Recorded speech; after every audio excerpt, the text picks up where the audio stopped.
In the 2013 film The Place Beyond the Pines, Luke, a motorcycle performer, learns he has an infant son. To provide for him, he robs banks, but in the course of his final crime, he is shot and killed by Avery, a police officer. Avery exposes corruption on the police force and becomes a prominent political figure. Years later, Avery's son, AJ, and Luke's son, Jason, become friends. Jason discovers what happened to his father, threatens Avery, and eventually sets off on his own, riding a motorcycle. In the film, we see a cycle of flawed fathers who raise flawed sons, and a cycle of poverty that influences the lives of children before they are even born. Luke, upon hearing he has a son, tells Romina, the mother, that his father was never around for him, and he did not want to repeat the same mistakes. Luke sees how he turned out. A traveling carnival performer with little money and only one limited talent. With no actual job prospects now that the carnival is no longer in town, and unwilling to follow the traveling carnival now that he has responsibilities in town, Luke realizes that the only way he can provide a better life for his family than the stepfather is providing is to turn to crime. His job only pays minimum wage. His robbery goes sideways and he is killed by a police officer who shoots first, even though it seems like Luke was giving up. Jason has more options than Luke did. Kofi, the stepfather, not only loves his stepson but provides for him. Jason is not destitute, but he is still poor. His parents are harassed and belittled by local law enforcement, and there are only so many opportunities for him. In an earlier scene, Robin says that the town has gone to hell. Rags to riches stories are my country's folklore, its fairy tales. Second-hand tales about how anyone can become a millionaire regardless of upbringing or economic circumstances. In the United States, where you come from, where you grow up, how much your parents earn, whether your parents were married, these components of who you are turn out to be the greatest indicators of determining where you will end up later in life. This varies in degrees from country to country, depending on factors like their government safety net. This figure from Stanford economist Raj Chetty shows how likely someone is to have a job at age 30, the y-axis, based on how much money their parents made when they were in high school. Results are similar for both men and women, removing that variable. At the very top, there is a noticeable drop-off for the richest families, which makes sense because the children of the richest families inherit this wealth and may not need to work at all. Also, the higher the income of the family, the higher the probability of attending and affording college, which factors into financial success. The folklore of the rags to riches story comes into play here. An objection to these irrefutable statistics generally comes in the form of exceptions. Stories about famous people who started their business in a garage, but were probably incredibly bright from birth. Here's one that has been popping up in media lately. Dwayne "The Rock" Johnson calls his production company $7, named after a time in his life when he only had $7 in his wallet. What this rags to riches story leaves out is that Johnson was a professional athlete at the time with opportunities following being cut from the Canadian Football League. He was born into a famous wrestling family, and it was that connection and history that got him hired by World Wrestling Entertainment. He was even originally marketed using the names of his famous father and grandfather. Nothing comes from nothing. Again, this does not mean that all wealthy people did not work for their money, but it does mean that most wealthy people had options at birth that most poor people did not. People who judge Luke for his poverty and subsequent crimes to pull himself out of poverty for the sake of his children ignore the fact that Luke had a great many obstacles put in front of him that many do not face. Not everyone born into poverty turns to crime or remains in poverty forever, but these are factors that contribute to the continuation of poverty and the proliferation of crimes meant to offset poverty. When people dismiss Luke, they use their own lives as anecdotal evidence. "Well, I wasn't rich," they say, "and I never robbed a bank." But this individualizes rather than looks at broad predictors of why people end up the way they do.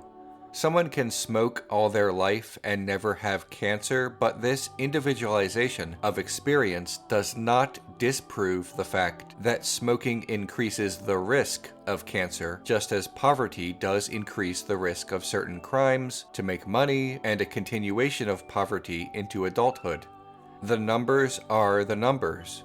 The belief that whether or not one remains poor and/or commits petty thefts is solely a matter of personal work ethic ignores these demonstrable societal factors and the fact that those on the bottom often have to labor the hardest physically.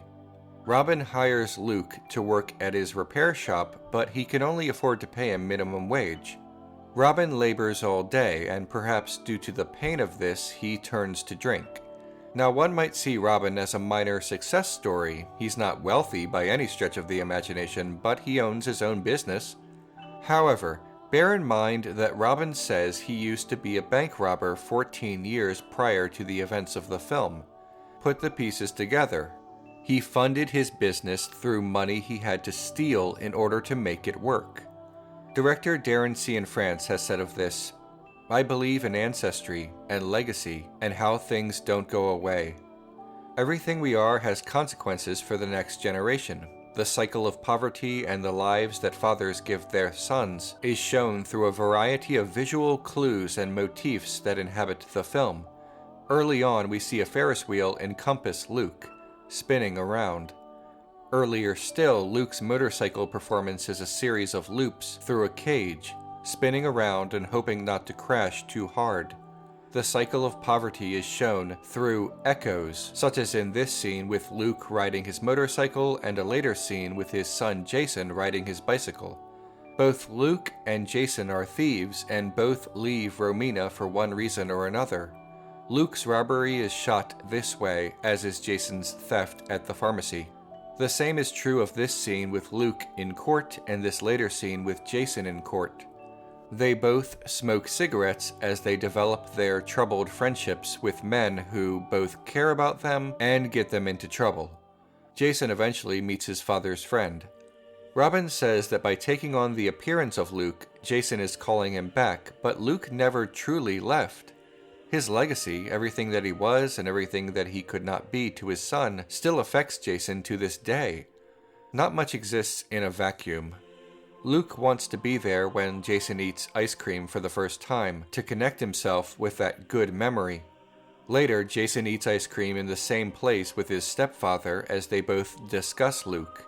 In this scene, Kofi reminds Jason that he raised him and that he loves him, but the camera is on Jason when Kofi says this, suggesting that Jason is too preoccupied with his biological father to accept this. The echoes of Luke's life reverberate throughout the life of Jason. Avery is trapped by his actions regarding Luke as well. In this scene, we see his conflicted but still close relationship with Avery's father. In a later scene, also by the pool, we see a distance between Avery and AJ. Romina is trapped in the life of Luke as well, as we see a mirror of Luke trying to give her stolen money and Avery, the man who killed him, trying to do right by Romina by attempting to give her the same money. In The Place Beyond the Pines, we see a kind of sociological form of destiny. In a spiritual sense, destiny is what we are meant to do, either because of the will of some deity or a living universe, but in a realistic and sociological sense, who we are and what we become is only partly our decision. We all have choices to make, yes, but the circumstances in which we are born either expand or limit what those choices are. In this scene, Luke lays out his plan for providing for Jason and the mother of his child, but Romina recognizes Luke's limitations and poverty, stating, "Sounds like a nice dream." Much like real life, there is no hero of this story, no central protagonist. Luke, played by the most bankable actor in the film, is dead less than an hour into it. We then follow Avery, who then becomes only a supporting character when we switch perspectives to Jason. People are usually not heroes or villains. We are molded by our environments, and who we become is not entirely up to us, as hard as that is to hear. At the end of the movie, Jason buys a motorcycle from a man and rides off into the distance, and we are left to wonder whether or not Jason will become a man like his father, with his father's eventual fate, or if he can find a way to break the cycle. At a glance, it does appear like he's following in his father's tracks. He obtains a motorcycle, he leaves Romina, and he has almost no money to his name. The film might see it differently, though, and we can tell by the way the director shows us the first and final shots. The first shot in the film is a long take with Luke preparing to enter the cage, symbolically showing us what his life is like. Trapped, dangerous, and spinning its wheels. Jason is also on a motorcycle, but he drives off into the distance with his whole life ahead of him. Major plot points in the film happen relative to where the characters are in the forest, the pines. The title is a reference to the Native American translation of the town where this takes place. Luke meets Robin, his only friend, just beyond the pines. When Avery is in his greatest danger, he is right in the center of the pines. He turns away and decides to turn in the dirty police officers. Jason plans to murder Avery in the forest, but decides against it. Jason, in contrast, rides away from town, away from the forest. On his motorcycle, Jason is free, visually, but we don't learn if he ever becomes free genuinely. He could succeed, there is always that possibility, even in poverty, but if we are honest with ourselves, we know that he has a long, difficult road ahead of him. Hi everyone, if you like what I do, please click on the orange Patreon link below. That's how this show happens. It's also the only way to request an episode. Also, please like, share, subscribe, and click on the notification bell so that you never miss an episode. I'll see you next week.